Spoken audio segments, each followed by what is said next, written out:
सिद्धेभ्यः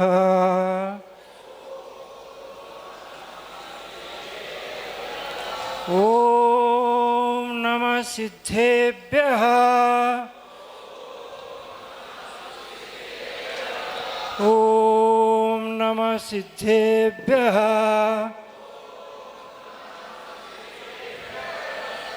नमेऊन सौवसिद्धे जानुत्तम खविददीह संसारे दस दस दो दो यजने दस दो अनुपेहनम उच्छे नमो अरिहंतानम नमो सिद्धानम नमो आर्याणम नमो वत्सायाणम नमो लोये सव्वसाहुनम। अनंतानंद सिद्ध परमेष्टि बेहोर नमो। अनंतानंद सिद्ध परमेष्टि भगवान की, मूल नायक 1008 श्री पुष्पदंत भगवान की, भगवान के मोक्ष कल्याण की, कल्पतरु शांतिनाथ भगवान की, चिंतामणि पार्श्वनाथ भगवान की, अंतिम तीर्थेश महावीर भगवान की, परम पूज्य प्रातस्मरणीय घोर तपस्वी समाधि सम्राट चारित चक्रवर्ती योगिन चूड़ामणि आचार्य श्री शांति सागर मुनि महाराज की, गणाधिपति आचार्य श्री विराग सागर जी महाराज की, ज्ञान के भंडार, चारित्र के आगार, शांति के सागर, सिद्धांत तत्वेत्ता, तार्किक शिरोमणि, शांत मूर्ति मम गुरुदेव श्री विशुद्ध सागर मुनि महाराज की, आज के आनंद की, पर्वराज महापर्व पर्युषण पर्व की, उत्तम सत्य धर्म की, सिद्धांत शास्त्र की, अहिंसा परमो धर्म की,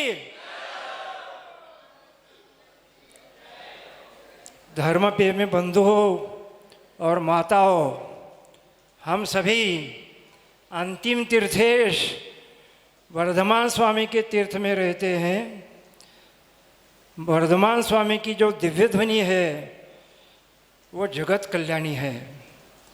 यह सर्वज्ञ वीतराग नमोस्तु शासन जयवंत हो, जयवंत हो। ये वीतराग श्रवण संस्कृति, ये वीतराग श्रवण संस्कृति जो है अनादि से चलती आई है और अनंत काल चलेगी।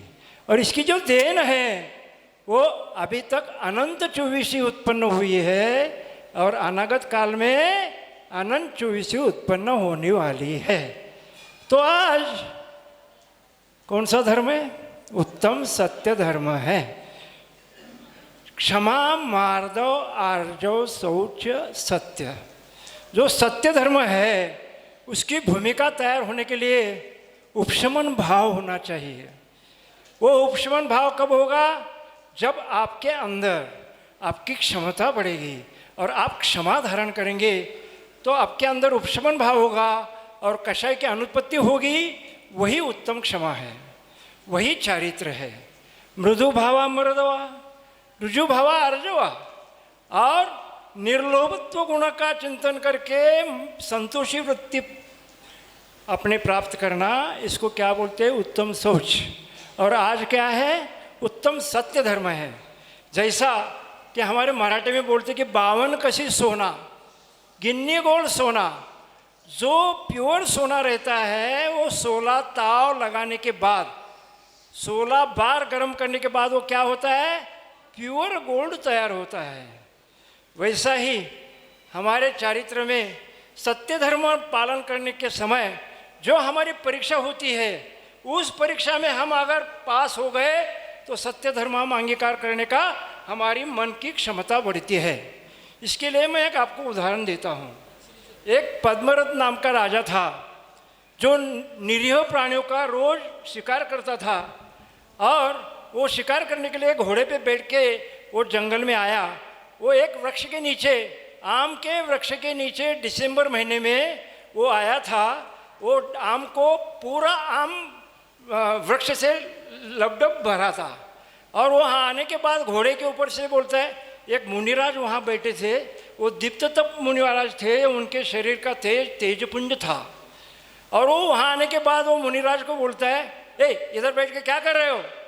मुनिराज अवधि ज्ञानी थे, उन्होंने पहचाना कि ये तद्भव मोक्षगामी जीव है। तो फिर वो भी जोर से बोलते हैं, तू क्या कर रहा है घोड़े पे बैठ के, निरीह प्राणी की हिंसा कर रहा है, तू क्या नरक का द्वार टटोल रहा है क्या? ऐसा बोलने के बाद उसका थोड़ा सा मुनिराज का जो शरीर है, जो तेजपुंज शरीर देख के उसके शक्तांश मुनिराज के शरीर के उसको खींच ली। किसके? उसके मन को खींच लिया। तो वो थोड़ा शांत हो गया। शांत होने के बाद वो घोड़े से नीचे उतरा। उतरने के बाद वो फिर नमोस्तु किया, अभक्ष से भी जाता है। यह चर्चा सुधर्म सभा में सौधर्म इंद्र कर रहा था। वहाँ के दो देव क्या करें, उनकी परीक्षा करने के लिए विक्रिया करके नीचे आए और उनकी बहुत परीक्षा की, बहुत उपसर्ग किया। बहिरंग परिस्थिति कितनी भी बदलने के बाद अंतरंग परिस्थिति के ऊपर उसका परिणाम नहीं हो देना, समरसी भाव में रहना, यही मुनिराज करते हैं। उसने वो परीक्षा में वो पास हो गया, शांति से वो परीक्षा सहन किया, कितना भी उपसर्ग किया तो बिल्कुल वो डगमगा नहीं, वहाँ जाता है। जो मानस स्तंभ देखने के बाद उसके अंदर क्या होता है, उसका मिथ्यात्व गल जाता है और उसको सम्यक तो प्राप्त होता है। सम्यक तो प्राप्त होने के बाद उसने किए हुए पाप सब क्षालन हो जाते हैं और वो अंदर जाता है। अंदर जाने के बाद भगवान का दर्शन करता है। दर्शन करने के बाद उसको वैराग्य होता है। वैराग्य किसी को होता है? जो संसार शरीर भोग से निर्विण्ण होता है। निर्विण्ण यानी उदासीन होता है। तो फिर वैराग्य होने के बाद जाके वो वासपूज्य भगवान के पास जाके, वहाँ गणधर के पास जाके क्या करता है, केश लुंचन करता है और वासपूज्य भगवान का गणधर होता है। जो निरीह प्राणी की हिंसा करने वाला, उस भाव में खूब हिंसा करके पाप कमाने वाला, एक अंतर्मुहूर्त मात्र में उसका पाप खूब गलन हो गया। क्यों? क्योंकि उसको सम्यक दर्शन प्राप्त हुआ। तो पहले आप क्या करना चाहिए? सम्यक दर्शन प्राप्त करना चाहिए। जैसी वस्तु है वैसा उसको पाना, देखना, उसको किंचित अधिक नहीं देखना, इसको सम्यक दर्शन कहते हैं। 6 द्रव्य 7 तत्व 9 पदार्थ जैसे है वैसे मानना। अगर ऐसा नहीं माने, देवगुरु शास्त्र, खरे देवगुरु शास्त्र के ऊपर श्रद्धान करना, और जो खरे नहीं है, जो कुगुरु शास्त्र है, उसके ऊपर बिल्कुल श्रद्धा नहीं करना। एक बार भी आपने चिंतन किया, किसका? कुदेव कुगुरु कुशास्त्र का चिंतन किया तो आपको प्रचंड पाप लगता है। जितना आपने पुण्य कमाया है वो सब प्रक्षीण हो जाता है। सकृत द्वारे नमस्कारे परदेवे कृते सती, सकृत द्वारे परदेवे कृते सती लक्ष्येषु परदारेषु भवन्ति पापम चतुर्गुणा। एक बार भी हमने अगर कुदेव कुगुरु शास्त्र का हम सेवन किया, विचार किया, तो हमें जो महापापी परस्त्री सेवन करने वाला जो महापापी है, वो 1 लाख परस्त्री सेवन करने के बाद जितना उसको महापाप लगता है, उससे भी जो मिथ्यात्व का सेवन एक बार करता है उसको 4 गुना पाप लगता है। ऐसा अष्टपावरों में लिखा है।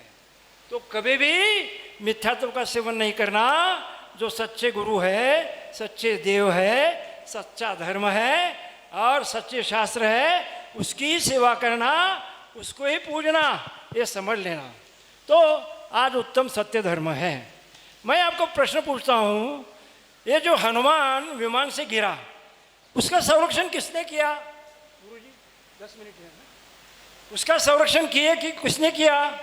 सती अंजना का संरक्षण किसने किया? जो चारित्र चूड़ामणि सीता देवी, उसका संरक्षण किसने किया? देखो, झाड़ी में फेंकी हुई अनौरस कन्या, बाद में जहांगीर की पट्टरानी ने बड़ी बेगम नूरजहां होती है, उसकी परवरिश किसने की? हम क्या कहते हैं? हम संसार चलाते हैं, हम सबका परिवरिश करते हैं, हम सबको क्या खिलाते हैं। ये जो स्वामित्व भाव, कर्तृत्व भाव और भोक्तृत्व भाव अनादिकाल से जीव में चलते आया है, इसे वो पंच परावर्तन रूप संसरण करते आया है। मिथ्यात्व, असंयम और अज्ञान, ये भी संसार के कारण है। तो पहले क्या करना पड़ेगा, देवशास्त्र गुरु की पूजा करना पड़ेगा, शटावशक क्रिया करना पड़ेगा। कम से कम दानम पुया मुखम सावय धम्मो न सावया तेन विना जाना जाना मुक्कम यदि धम्मे तम तावई। अपने दो ही कर्तव्य मुख्य, 6 कर्तव्य है, उसमें से 2 कर्तव्य है, दान और पूजा। और मुनि महाराज के कौन से कर्तव्य है, ध्यानम ध्याना जायनम, ध्यान और अध्ययन। ध्यान में उपयोग नहीं लगा तो कहाँ लगाना, अध्ययन में लगाना। तो आज उत्तम संयम, उत्तम सत्य धर्म है। पर संता वय कारण वयनम उत्तुणम सपरिहित वयनम जो वदति भिक्खु तुर्यो तत्सतु धम्मे हवे सक्षम। यानी स्वपर का हित करते समय, स्वपर का हित करते समय जो अभिप्राय उसका हित करने का है, वो अभिप्राय ही सत्य है, और अहित करने का जो अभिप्राय है ना, वो असत्य है। ये पहले समझ लेना चाहिए। अभिप्राय के ऊपर है। जैसा कि एक हिरण दौड़ रहा है, उसके पीछे एक पारदी दौड़ रहा है, और वहाँ एक मुनिराज बैठे हैं, और वो मुनिराज को पूछ रहा है को हिरण कहाँ गया। तो मुनिराज बोलते हैं जो देखता है उसको बोलने को नहीं आता, और जो बोलता है उसको दिखता नहीं, इसलिए वो कोई बोले नहीं। लेकिन हम अगर वहाँ थे तो हम क्या बोलेंगे, हिरण इधर गया, तो हम क्या बोलेंगे, हिरण इधर गया। क्योंकि उसका जीव का रक्षण करना है हमारा पहला कर्तव्य है। यहाँ हम असत्य बोले कि सत्य बोले, हम असत्य बोले कि सत्य बोले, हमारा अभिप्राय के ऊपर वो असत्य भी सत्य है, ये समझ लेना। तो क्या होता है, हम झट मिथ्यात्व करते हैं। क्या करते हैं, हमारा गृह मंत्रालय बोलता है अजी सुनते हो, तो फिर वो बिना खोटे का जो आयुष्य भर जो उसको मिला है वो जाता है। वो बोलती है पप्पू को 10 दिन से बुखार है, 2 डॉक्टर हो गए, वैद्य हो गया, उसका बुखार कम नहीं हो गया, जाके वहाँ से तावीज लाओ। और वो जाके क्या करता है, रोजाना पूजा करने वाला मिथ्यात्व करता है, जाके तावीज ला के बांधता है, बांध के उसका बुखार कम होता है, वो आके बोलता है मेरा उसका बुखार कम हो गया। तो वो क्षुल्लक जी ने तावीज खोल के देखा, उसके ऊपर उर्दू में कुछ लिखा था, तो उर्दू भाषी को बुलवाया और उसको पढ़वाया। तो उसमें लिखा था नमो अरियंताणम, नमो सिद्धाणम, नमो ऐर्याणम, नमो वज्रायणम, नमो लोये सवसाहुनम। आप मुझे ये बताओ, इसने मिथ्यात्व किया क्या कि सम्यक्त वर्धनी क्रिया किया? क्या किया? उसने तो मिथ्यात्व ही किया। लेकिन जो महान मिथ्यात्वी, भयंकर मिथ्यात्वी, अभक्ष से भी उसने उसके 1000 रुपये भी लिए, और उसने क्या किया, हमारा मंत्र जो है उसके अंदर उर्दू में लिखवाया, और वो उसको बांध दिया, तो उसको अच्छा हो गया। तो उसने जो किया तो मिथ्यात्व किया। हम ऐसा नहीं करना चाहिए। हमारे धर्म के ऊपर, हमारे वो महामंत्री के ऊपर निश्चिम श्रद्धा रखना चाहिए, और हमारे वो अचल करना चाहिए। बहुत बोलने का है, टाइम बहुत हो गया। जय बोलो 2400 भगवान की। बोलिए परम पूज्य आचार्य भगवान विशुद्ध सागर जी महाराज की। जियो और जीने भी दो, अहिंसा परमो धर्म। सूत्र है जियो और, सूत्र है जियो और।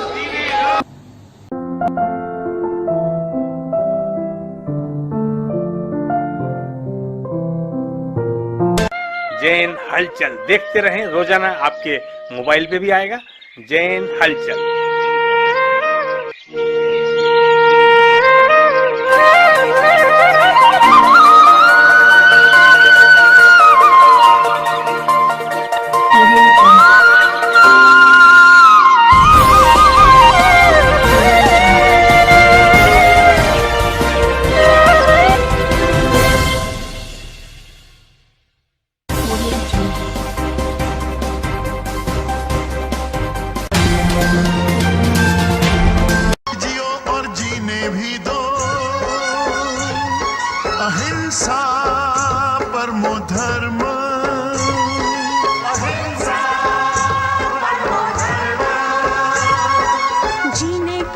देखा है सबको।